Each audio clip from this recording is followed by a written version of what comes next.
The shooting at Moscow's Crocus concert hall lasted for almost an hour. It was Friday evening when the attackers went on their rampage, firing at people point blank, eyewitnesses say, killing men, women, and children, then setting the concert hall ablaze. An ISIS affiliate known as ISIS-K has taken responsibility.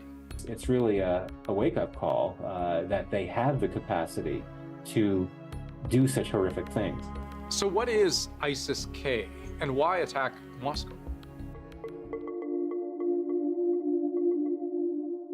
To understand why this ISIS affiliate hates Russia, you really need to understand how the Taliban is right in the middle. The K in ISIS-K stands for Khorasan.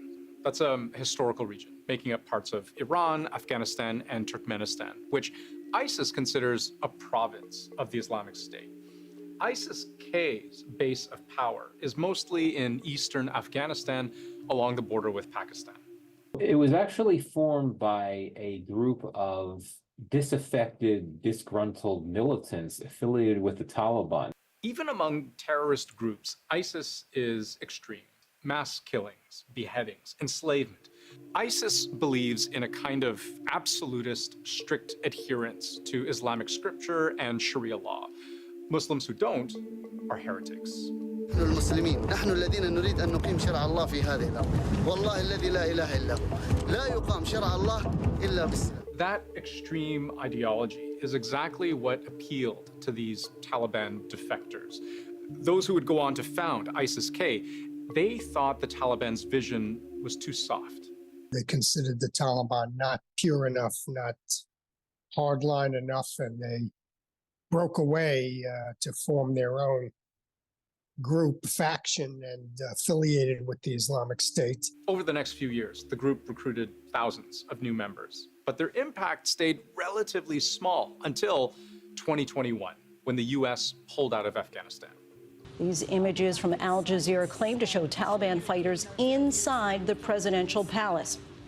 Earlier today, the president of Afghanistan fled the country. And just 2 days after the fall of Kabul, Russia's ambassador to Afghanistan became the first foreign diplomat to publicly meet with the Taliban. Because even then, Russia saw ISIS broadly and ISIS-K specifically as a growing threat.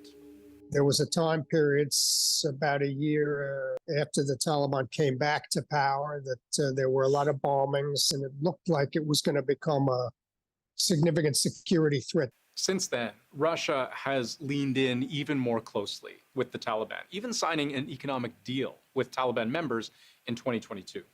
We know that Islamic State Khorasan is a bitter enemy of the Taliban, and it views Russia to be a friend of the Taliban's, which it is to a great extent. Russia is helping fill some of the void left by the U.S., supplying gas, oil, and wheat to Afghanistan.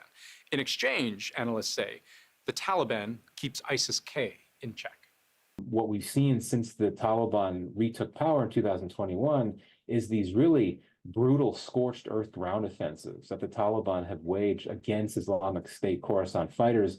Russian officials have even publicly acknowledged exchanging intelligence about ISIS-K with the Taliban. This, I think, is a very powerful reason, a powerful motivation for Islamic State and certainly IS-K to want to stage attacks in Russia. But this is all relatively recent history. Go back a little further, and you'll find decades worth of bitter, bad blood between Russia and the broader Muslim world. The analysts we spoke to say ISIS-K has been increasingly focused on Russia in both their internal and external messaging in the past couple of years, claiming the country has a long history of oppressing Muslims worldwide. If you look at the literature that's come out from Islamic State, the IS-K, the propaganda, the speeches from leaders and all, there's this constant theme focused on how Russia is doing horrible things to Muslims. Think back to the 1980s when the Soviets launched an invasion of Afghanistan, occupying every major city, killing well over 1 million civilians.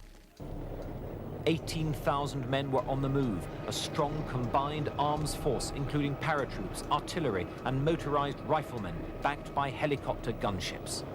In the 1990s, there was the war with Chechnya, a tiny Muslim republic in southern Russia. After rebels there started threatening independence, the Russian military unleashed a heavy bombing campaign against them. That conflict dragged on for years. And then, just over a decade later, Russian President Vladimir Putin stepped in to fight ISIS directly. It's been a game-changing couple of weeks in international relations over Syria. The Islamic State is nearing defeat. Russia's trying to regain its status as a key power in the Middle East, and it wants the world to give it credit for the victory.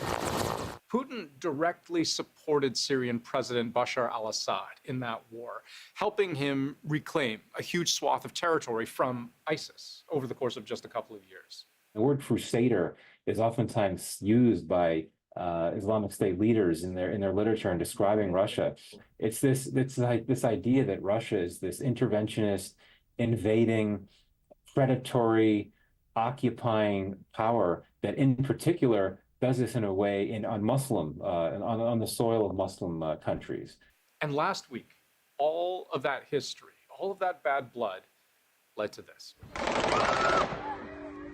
The group's first successful attack beyond its home turf.